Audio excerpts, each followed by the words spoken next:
আসসালামু আলাইকুম। সূরা বাকারা আয়াত ৮৬। এরাই পরকালের বিনিময়ে পার্থিব জীবন ক্রয় করেছে, সুতরাং তাদের শাস্তি লঘু হবে না ও তারা কোনো সাহায্য পাবে না। আয়াত ৮৭। আমি মূসাকে গ্রন্থ দান করেছি, তারপরেও ক্রমান্বয়ে রসূল পাঠিয়েছি এবং মরিয়ম তনয় ঈসাকে নিদর্শনসমূহ দান করেছি এবং পবিত্র আত্মাযোগে তাকে সাহায্য করেছি। কিন্তু যখনই তোমাদের কাছে কোনো রসূল এমন আদেশ নিয়ে এসেছে যা তোমাদের মনোপুত হয়নি, তখনই তোমরা অহংকার করেছ। অবশেষে তোমরা এক দলকে মিথ্যাবাদী বলেছ এবং এক দলকে হত্যা করেছ। আয়াত ৮৮।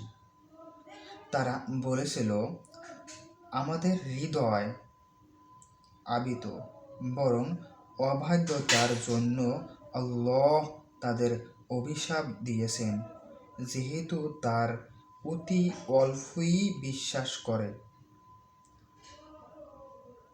আয়াত ৮৯।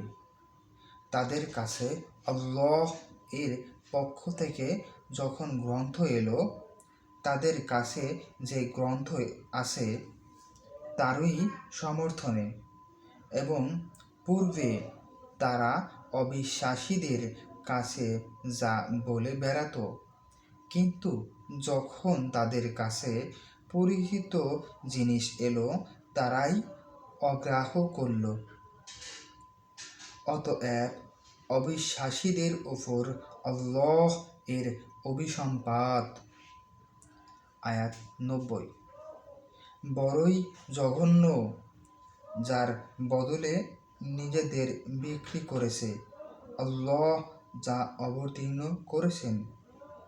ঈর্ষার বশেই তারা অমান্য করে, যেহেতু আল্লাহ তার দাসগণের মধ্যে যার প্রতি ইচ্ছা স্বীয় অনুগ্রহ দান করেন। সুতরাং তারা কোপের পর কোপে পড়েছে এবং অবিশ্বাসীদের জন্য জঘন্য শাস্তি রয়েছে।